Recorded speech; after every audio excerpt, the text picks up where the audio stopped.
Autumn. It's the 3rd of December today, which is quite late to see so many leaves still on the trees. This is one of our cider apples, and this is a variety called Lebret.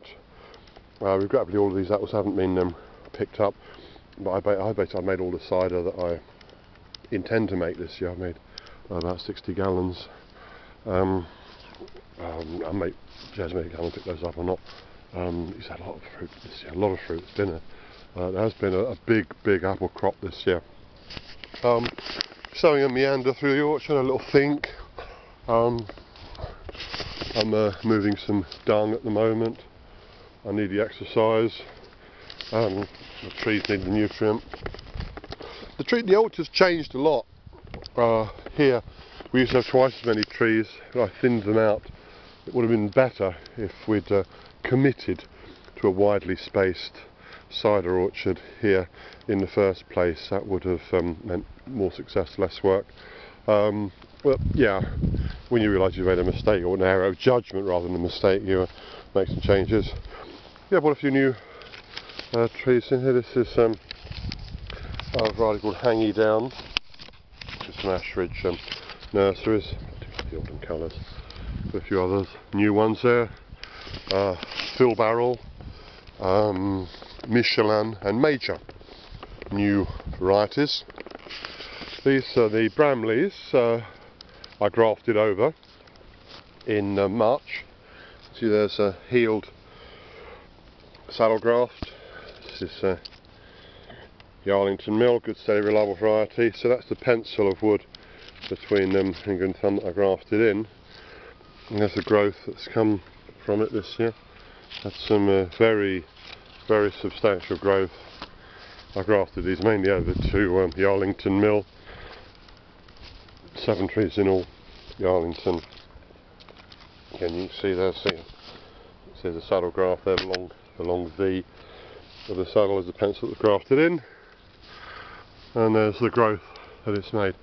I've mentioned this so many times that it probably gets boring, but if you have an established tree with a big trunk, big roots, but the variety is no use to you for whatever reason, then working it over, top working, is a very effective manoeuvre.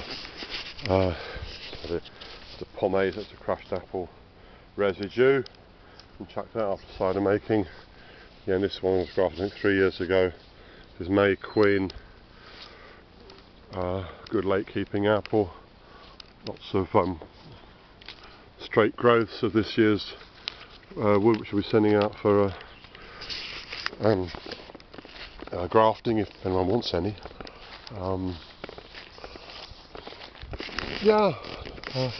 Autumn, very wistful season. Autumn moving on to winter. Bit of a metaphor for our lives. Been to 2 funerals this month.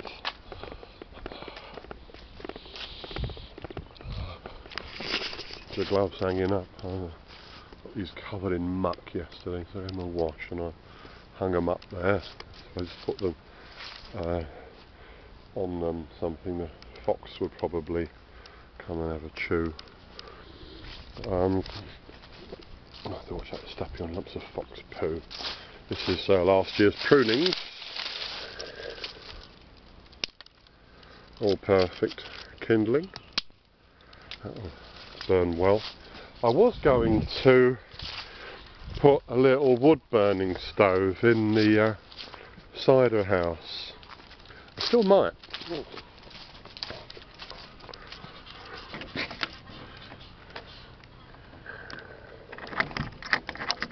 Still might. Yeah.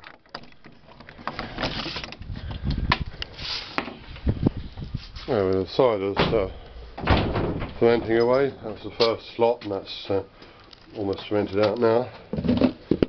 Nice clean yeast there. This is the latest one. Not sure if this has started fermenting yet. Not quite. It's got a decent charge of clean live yeast in there, so it's got much colder now, so it's slower. Let's start. It's okay, I'll put a bit of sulphite in there, some Camden tablets. So that's it, I've done pressing my yeast. I'm pressing my cider for this year. I've got about 65 gallons on the go. I've still got loads of cider from the last 2 years. And there's the old apple store. We are greatly reducing the number of farmers markets that we do next year. Details will be on the Fruitwise blog. I'm not going to open this up, but you can basically see there's boxes of fruit in there. We're just getting a bit fed up of getting up at 6 o'clock on Sundays, you know, having packed the car the night before, drive to the farmers market, sat up, people walk past and say, oh, isn't it nice to see the old English apples, and then pass on by on their way to spend loads of money on tablets and iPhones and other stuff in the shops. And you know, I think the farmers markets generally are declining. I mean, inevitably the prices are higher there because of economies of scale that the supermarkets achieve that we can't, because of the extra care, the extra work, the extra trouble that goes into producing the fruit, and because the grower has to be present there, and because of the very substantial fees we have to pay to allow us to go to the farmers markets. So this coming Sunday will be our last Winchester. It's a bit sad about that. We'll miss a lot of people, a lot of friends. We'll try and find a way of getting fruit to them. We'll be selling through 1 or 2 local outlets. Again, details will be on the Fruitwise blog spot next year. We'll probably go to the Cathedral Market and a few other places. But basically, yeah, we're going to sort of downsizing the orchard a bit. We're going to keep it. We're going to keep it here. We're going to do some exhibitions. Maybe publicise them a bit more widely, so that if people are interested in tasting the old apple varieties, maybe having some wood to graft, then you know we can do that. Already the project has been a success in terms of having stimulated some interest and a bit of inspiration and helping, encouraging and B, practically helping with the provision of sandwood, some people to plant some rare old varieties. But you know, we're getting older, we've got aches and pains, we're pushing 60 now, and we've got a lot of other things to do, some of which we feel equally moved to do, some of which I get paid very well for, unlike this. But I mean, having said that, we're not complaining. Yes, we haven't been quite as successful as we might have been. This is the last apple to be picked, Sturma pippin. In fact, this tree has been picked over already. But we picked the smaller ones, picked the bigger ones and left the smaller ones, and they've actually grown on a bit, which is good. Very late winter apple, this. Good recommend for a late keeping backyard apple. Preferably if you live somewhere a little bit sunnier than England. But yes, we've been thinning out the trees, so we still grow more fruit than we can easily sell, so probably we'll be selling a higher proportion of our fruit to our cider maker friend, and letting things decline gently a little bit, rather like our bodies are doing, whether we like it or not. Anyway, so that's it from the autumn going on to winter orchard. The Sturma pippins, at least a few of them, are still hanging.